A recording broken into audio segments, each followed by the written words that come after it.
నమస్కారం. SRTV news కి స్వాగతం. హెడ్లైన్ చూద్దాం. హైదరాబాద్లో మరో ఐకానిక్ ప్లేస్ 4100 ఎకరాల్లో రాజీవ్ పార్క్, న్యూయార్క్ పార్క్ తరహాలో ఏర్పాటు. రేషన్ లబ్ధిదారులకు గుడ్ న్యూస్. వచ్చే ఏడాది నుంచి సన్నబియ్యం సబ్ కమిటీ కీలక నిర్ణయం. ఆంధ్రప్రదేశ్లో రైతులందరికీ ఉచిత పంటల బీమాపై కీలక నిర్ణయం. భారీ వర్షాలు వరదలకు కొట్టుకుపోయిన తుంగభద్ర నది డ్యాం గేటు. తెలంగాణలోని రైల్వే ప్రయాణికులకు రైల్వే శాఖ గుడ్ న్యూస్ చెప్పింది. రాష్ట్రంలో మరో రైల్వే లైన్ అందుబాటులోకి రానుంది. పశ్చిమ బెంగాల్లోని అసన్సోల్ నుంచి వరంగల్ వరకు 1316 కిలోమీటర్ల మేర రైల్వే కారిడార్ తలపెట్టిన సంగతి తెలిసిందే. అందులో భాగంగా మల్కాన్గిరి పాండురంగాపురం మధ్య నూతన రైల్వే మార్గం నిర్మించనున్నట్లు రైల్వే మంత్రి అశ్విని వైష్ణవ్ వెల్లడించారు. ఈ మేరకు శుక్రవారం కేంద్ర కేబినెట్ ఆమోదముద్ర వేసినట్లు ఆయన తెలిపారు. డబుల్ లైన్గా నిర్మించి ఈ ప్రాజెక్టుల అంచనా వ్యయం 7,382 కోట్లుగా కేంద్ర మంత్రి తెలిపారు. దక్షిణాదిలోని థర్మల్ పవర్ ప్లాంట్లకు బొగ్గు సరఫరా చేయడం, జార్ఖండ్, ఒడిశా, తెలంగాణ, ఛత్తీస్గఢ్ రాష్ట్రాల్లోని బొగ్గు గనుల నుంచి రైల్వే మార్గాలను కనెక్ట్ చేయడం ఈ ప్రాజెక్టు ముఖ్య లక్ష్యమని పేర్కొన్నారు. Asansol all the way to Warangal, West Bengal to Asansol. So up north to down south, Asansol all the way to Warangal, Bilaspur, Gondia, Nagpur, Wardha and Warangal. That side one. Another one, Asansol, then coming to Rourkela, Junagadh, Jaipur, Malkangiri, Pandurangpuram, Bhadrachalam, all the way down to Warangal. ప్రపంచ సందర్శక నగరాల్లో హైదరాబాద్ ఒకటి. నగరంలో ఇప్పటికే అనేక పర్యాటక స్థలాలున్నాయి.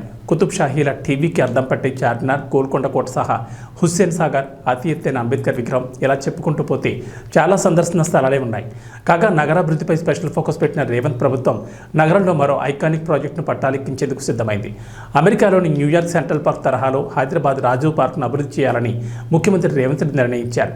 ఇందుకు అనువైన ప్రాంతం, స్థలం కోసం అధికారులు ఇప్పటికే కసరత్తులు మొదలుపెట్టారు. ఈ పార్కును 4100 ఎకరాల్లో అభివృద్ధి చేయాలని ప్రభుత్వం భావిస్తోంది. పార్కు చుట్టూ బిలియనీర్లు, ప్రముఖులు, కార్పొరేట్ ఆఫీసులు ఉండేలా డిజైన్ చేస్తున్నారు.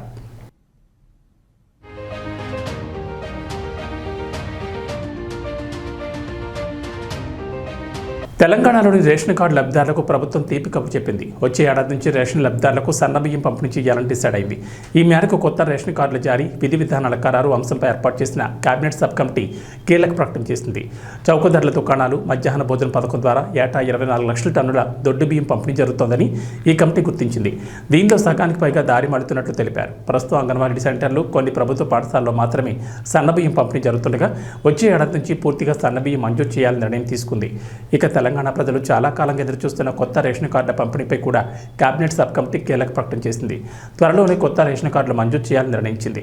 తెలంగాణలోని అర్హులందరికీ కుటుంబ ప్రాతిపదికన తెల్ల రేషన్ కార్డులు మంజూరు చేయాలని నిర్ణయించారు. పాత రేషన్ కార్డుల స్థానంలో కూడా నూతనంగా రేషన్ కార్డులు ఇవ్వాలని డిసైడ్ అయింది. కొత్తగా ఇచ్చే రేషన్ కార్డులు ఏటీఎం తరహాలో స్వైపింగ్ కార్డులు ఇవ్వాలని ప్రభుత్వం నిర్ణయం తీసుకున్నారు. కొత్తగా మంజూరు చేసే రేషన్ కార్డులకు సంబంధించిన విధి విధానాలపై కూడా సూత్రప్రాయంగా అంగీకారానికి వచ్చినట్లు తెలిసింది.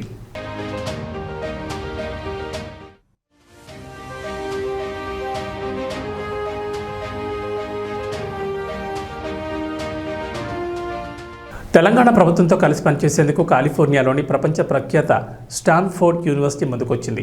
అమెరికా పర్యటనలో ఉన్న ముఖ్యమంత్రి రేవంత్ రెడ్డి, ఐటీ మంత్రి శ్రీధర్ బాబు, ఉన్నతాధికారుల బృందం శనివారం స్టాన్ఫోర్డ్ యూనివర్సిటీని సందర్శించింది. స్టాన్ఫోర్డ్ వైస్ సెంటర్ ఫర్ బయోడిజైన్ విభాగంలోని సీనియర్ ప్రతినిధులతో సమావేశమైంది. ఈ సందర్భంగా హెల్త్ కేర్ రంగంలో కొత్త ఆవిష్కరణలు, విద్య, నైపుణ్య అభివృద్ధి అంశాలపైనే ప్రధానంగా చర్చలు జరిగాయి. తెలంగాణలో ఏర్పాటు చేసే young India skill university, new life sciences యూనివర్సిటీలో భాగస్వామ్యం పంచుకోవాలని ప్రభుత్వం స్టాన్ఫోర్డ్ వారిని ఆహ్వానించింది. పరస్పరం అధునాతన పరిజ్ఞానాన్ని పంచుకునే కార్యక్రమాలతో పాటు ఉమ్మడిగా పరిశోధనలు నిర్వహించాలనే అభిప్రాయాలు ఈ సమావేశంలో వ్యక్తమయ్యాయి. తెలంగాణలో స్టాన్ఫోర్డ్ బయోడిజైన్ శాటిలైట్ సెంటర్ను ఏర్పాటు చేసే సాధ్యాసాధ్యాలపై చర్చలు జరిగాయి.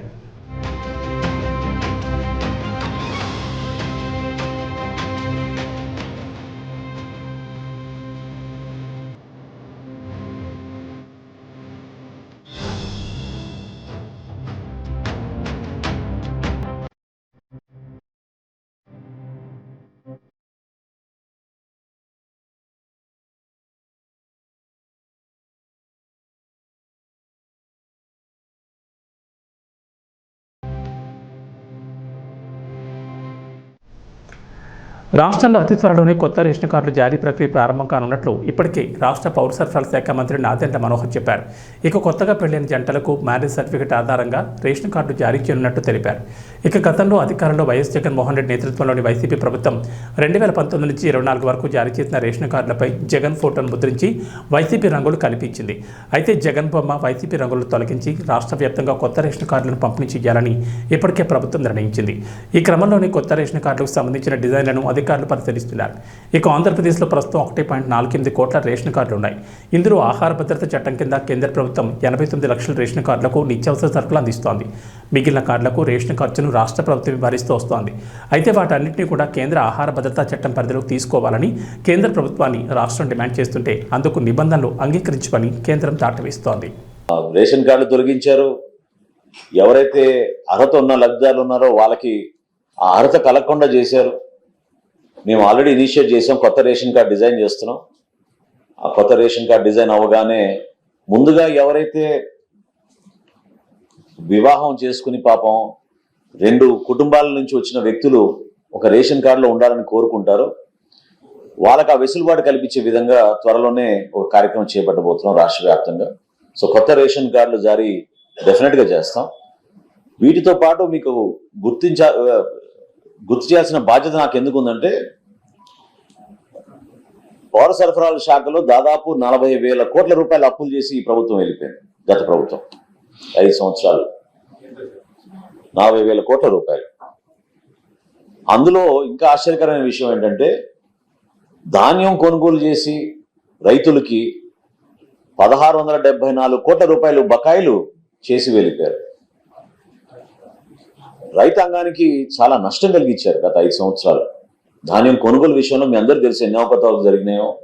30-40 కిలోమీటర్ల దూరం పోయి వాళ్ళు మిల్లర్లకి ఇచ్చే పరిస్థితి ఉండేది. మండలాలు దాటి తీసుకెళ్లే పరిస్థితి ఉండేది. ట్రాన్స్పోర్టేషన్లో చాలా నష్టపోయేవాళ్ళు. కనీసం గన్నీ బ్యాగులు కూడా వాళ్ళు ప్రొవైడ్ చేయలేని పరిస్థితి మనందరం చూసాం. సో ఆ మార్పులను తీసుకొస్తున్నాం. 1,674 కోట్ల రూపాయల్లో ఇంత ఆర్థికమైన కష్టమైన పరిస్థితుల్లో కూడా 1000 కోట్లు ఆల్రెడీ మేము వాళ్ళ ఖాతాల్లో జమ చేసాం మా ప్రభుత్వం వచ్చిన తర్వాత.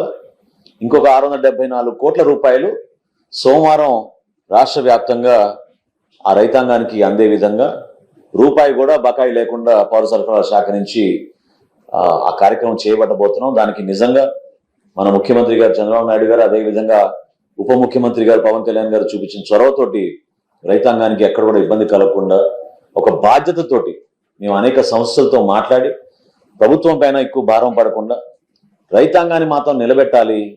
ఈ ఖరీఫ్ మాసానికి వాళ్ళకి ఎక్కడ కూడా ఇబ్బంది కలగకూడదనే ఉద్దేశంతో వాళ్ళని ప్రిపేర్ చేసే విధంగా మేము నిధులు వచ్చే సోమవారం కల్లా పూర్తి స్థాయిలో రాష్ట్ర వ్యాప్తంగా విడుదల చేస్తున్నాం. ఏపీ సీఎం చంద్రబాబు నాయుడు పాలనా దక్షత గురించి ప్రత్యేకంగా చెప్పాల్సిన పని లేదు. పనిలోనే తనకు విశ్రాంతి అని చెప్తూ ఉంటారు ఆయన. నిత్యం సమీక్షలు సమావేశాలతో అధికారులను పరుగులు తీస్తూ పాలనా పరంగా మరింత మెరుగ్గా ఏం చేయాలనే దానిపై కృషి చేస్తూ ఉంటారు. ఇక ఏపీ సీఎంగా బాధ్యతలు స్వీకరించిన తర్వాత చంద్రబాబు తన మార్పు చూపిస్తున్నారు. 1995 నాటి చంద్రబాబును చూపిస్తానంటూ పదే చెప్తున్న చంద్రబాబు పాలనలోనూ దాన్ని నిజం చేసి చూపిస్తున్నారు. అయితే తాజాగా సీఎం చంద్రబాబు ఓ విషయంలో స్పందించిన తీరు నెట్ జనాన్ని ఆకట్టుకుంటోంది. ఒకే ఒక ట్వీట్తో అపాయింట్మెంట్ ఇచ్చారు చంద్రబాబు. ప్రముఖ సంఘ సేవకురాలు పద్మశ్రీ అవార్డు రహిత అయిన అయితా సునీతా కృష్ణన్ సీఎం చంద్రబాబును కలవాలని భావించారు. అయితే ఆమెకు ముఖ్యమంత్రి అపాయింట్మెంట్ దొరకలేదు. దీంతో ఎక్స్వేదిగ్గా ట్వీట్ చేశారు సునీతా కృష్ణన్. చంద్రబాబు సార్, మీ అపాయింట్మెంట్ తీసుకోవడానికి భిన్నమైన మార్గాన్ని ఎంచుకున్నా. మీరు చాలా బిజీగా ఉన్నారని నాకు తెలుసు. అయితే 2 ముఖ్యమైన ప్రతిపాదనలు మీ ముందు ఉంచేందుకు వచ్చే వారం మధ్యలో ఎప్పుడైనా నాకు 10 నిమిషాల సమయం కేటాయించగలరంటూ సునీతా కృష్ణన్ ట్వీట్ చేశారు. అపాయింట్మెంట్ కోసం సాధారణ పద్ధతిలో ప్రయత్నించినప్పటికీ కుదరకపోవడంతోనే ట్వీట్ చేస్తున్నానని క్షమించాలని కోరారు. ఆంధ్రప్రదేశ్లో అధికారంలోకి వచ్చిన తెలుగుదేశం, జనసేన, బీజేపీ కూటమి ప్రభుత్వం కీలక నిర్ణయాలకు తెరతీస్తోంది. ఈ క్రమంలోనే వైఎస్ జగన్ నేతృత్వంలోని గత వైసీపీ ప్రభుత్వం తీసుకున్న నిర్ణయాలు, అవలంబించిన విధానాలను పక్కన పెడుతోంది. ఈ క్రమంలోనే రైతులకు సంబంధించి తీసుకున్న నిర్ణయాలను సమీక్షిస్తోంది. ఈ నేపథ్యంలోనే పంటల బీమాకు సంబంధించి చంద్రబాబు ప్రభుత్వం కీలక నిర్ణయం తీసుకుంది. ఈ పంటలో నమోదైతే ఉచిత పంటల బీమా పథకాన్ని అమలు చేరుండాలి. అయితే ప్రస్తుత ఖరీఫ్ సీజన్ వరకు ఈ పంటలో నమోదైన పంటలన్నిటికీ ప్రభుత్వమే ఉచిత పంటల బీమాను కల్పించనుంది. ఇక వచ్చే రబీ నుంచి 2019 కంటే ముందు ఉన్న విధానమే, అంటే ఎంపిక ఎంపిక చేస్తున్న రైతులకు మాత్రమే పంటల బీమాను అమలు చేయనుంది. ఈ నిర్ణయానికి తాజాగా మంత్రివర్గ ఉపసంఘం ఆంధ్రప్రదేశ్ ప్రభుత్వానికి సిఫారసు చేసింది.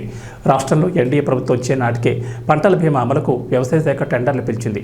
దీంతో వచ్చే సీజన్ నుంచి కొత్త విధానాన్ని అమలు చేయనున్నారు. 2024-25, 2025-26 సంవత్సరాల్లో ఖరీఫ్, రబీకి సంబంధించి సంస్థలను కూడా ఎంపిక చేసింది. అయితే గత వైసీపీ ప్రభుత్వం అమలు చేసిన ఉచిత పంటల బీమా పథకంతో రైతులకు ఒరిగిందేమీ లేదని ఏపీ మంత్రివర్గ ఉపసంఘం భావిస్తోంది. రామ్ చరణ్, ఉపాసన ఇద్దరూ కూడా తమ పనుల్లో బిజీగా ఉంటారు. అందుకే క్లీన్ కార్ అని చూసుకునేందుకు కేర్ టేకర్ను పెట్టారు. కరీనా కపూర్ కొడుకు తైమూర్ ఖాన్కు కేర్ టేకర్గా పనిచేసిన లలితను క్లీన్ కార్ కోసం తీసుకొచ్చారు. అంతకుముందు ఈమె అంబానీ ఇంట్లో కేర్ టేకర్గా పనిచేసేవారట. చిన్నపిల్లల నర్సుగా కెరీర్ను ప్రారంభించిన లలిత అనంత్ అంబానీకి నానీగా మారిందట. అలా అంబానీ ఇంట్లో ఎన్నో ఏళ్లు కేర్ టేకర్గా పనిచేసి పిల్లల బాగోగులు చూసుకుందట. అనంత్ అంబానీ తనతో ఎంతో ప్రేమగా ఉంటారని లలిత చెప్పుకొచ్చారు. తైమూర్ ఖాన్కి కేర్ టేకర్గా వెళ్లడంతో జనాలకు ఎక్కువగా తెలిసిందని లలిత తెలిపారు. కరీనాకు మొదట్లో పిల్లల ఆలనా పాలనా చూసుకోవడం అంతగా వచ్చేది కాదట. కానీ త్వరగానే అవన్నీ నేర్చుకుని పిల్లలకు కావాల్సిన పనులన్నీ చేసి పెట్టేసేస్తుండేదట. ఇక ఇప్పుడు రామ్ చరణ్, ఉపాసనల కూతురు క్లింకారాకు కేర్ టేకర్గా వ్యవహరిస్తున్నారని అన్నారు. క్లింకారా గురించి చెబుతూ అనేక విషయాలను పంచుకున్నారు. కర్ణాటకలో కురుస్తున్న వర్షాలకు తుంగభద్ర డ్యాం గేటు విరిగికొట్టుపోయింది. శనివారం రాత్రి 11 గంటలకు హోస్పేట్ వద్ద తుంగభద్ర డ్యాంలో వరద తగ్గడంతో గేట్లను మూసివేస్తున్న క్రమంలో 19వ గేట్ చైన్ లింక్ తెగి కొట్టుకుపోయింది. దీంతో డ్యాం నుంచి నీరు ఏకధాటిగా దిగువకు ప్రవహిస్తూనే ఉంది. ఇప్పటివరకు 1,00,000 క్యూసెక్ల పైగా నీరు వృధాగా కిందికి పోయిందని అధికారులు పేర్కొన్నారు. ఈ ఒక్క గేటు విరిగి కొట్టుకుపోవడంతో తుంగభద్ర డ్యాం నుంచి 60 టీఎంసీల నీరు వృధాగా పోనుందని తెలిపారు. మరోవైపు షిమోగాలో కురుస్తున్న ఎడతెరిపిలేని వర్షాలకు తుంగభద్ర డ్యాంలోకి భారీగా వరద నీరు వచ్చి చేరుతోంది. ఇక తుంగభద్ర డ్యాం గేట్ కొట్టుకుపోవడంతో నీరు దిగువకు వరదలాగా ప్రవహిస్తుండటంతో అధికారులు అలర్ట్ అయ్యారు. నదీ పరివాహక ప్రాంతంలో నివసిస్తున్న ప్రజలను అప్రమత్తం చేశారు. వరద నేపథ్యంలో సురక్షితంగా ఉండాలని సూచించారు. ఈ క్రమంలోనే తుంగభద్ర నుంచి సుంకేజల ప్రాజెక్టుకు ఏకంగా 1,00,000 క్యూసెక్ల వరద నీరు వచ్చి చేరుతుండటంతో ఇక్కడ కూడా అధికారులు అలర్ట్ అయ్యారు. తుంగభద్ర గేటు మరమ్మతులు పూర్తి చేసే వరకు సుంకేజల ప్రాజెక్టుకు వరద ప్రవాహం కొనసాగనుందని అధికారులు వెల్లడించారు. వరద ఎక్కువగా ఉండడంతో సహాయక చర్యలకు అడ్డంకిగా మారిందని చెప్పారు. తుంగభద్రలో వరద తగ్గాక అధికారులు మరమ్మతులు చేపట్టి విరిగిపోయిన గేటు స్థానంలో కొత్తది ఏర్పాటు చేయనున్నారు. షిమోగాలో వర్షాలకు తుంగభద్ర డ్యాంకు భారీగా వరద నీరు వచ్చి చేరుతోంది. తుంగభద్ర నుంచి సుంకేసుల ప్రాజెక్టుకు 1,00,000 క్యూసెక్కుల వరద వచ్చి చేరుతోంది. నది పరివాహక ప్రాంతాల ప్రజలు అప్రమత్తంగా ఉండాలని అధికారులు సూచనలు చేశారు. గేటు మరమ్మతులు చేసే వరకు సుంకేసులకు వరద ప్రవాహం కొనసాగనుంది. వరద ఎక్కువగా ఉండడంతో సహాయక చర్యలకు ఆటంకంగా మారింది. తుంగభద్రలో వరద తగ్గాక అధికారులు మరమ్మతులు చేపట్టనున్నారు. మరోవైపు తుంగభద్ర డ్యాం గేటు కొట్టుకుపోవడంపైన ఏపీ సీఎం చంద్రబాబు ఆరా తీశారు. రాష్ట్ర జలవనరుల శాఖ మంత్రి నిమ్మల రామానాయుడుతో మాట్లాడి వివరాలు తెలుసుకున్నారు. ఉమ్మడి కర్నూలు జిల్లాలో లోతట్టు ప్రాంతాల ప్రజలను అప్రమత్తం చేయాలని సీఎం ఆదేశించారు. నిర్వహణలో లేని పాత గేటు కొట్టుకుపోయిందని సీఎంకు తెలిపారు. తక్షణం ప్రాజెక్టు వద్దకు డిజైన్ టీంను పంపాలని చంద్రబాబు సూచించారు. జలాశయంలో 6 మీటర్ల ఎత్తు వరకు నీరు ఉందని అధికారులు సీఎం చంద్రబాబుకు వివరించారు. స్టాప్ లాక్ అరేంజ్మెంట్ ద్వారా నీరు వృధా కాకుండా చర్యలు తీసుకుంటున్నట్లు తెలిపారు. ఏబీ బులెటిన్ విశేషాలు. నమస్కారం.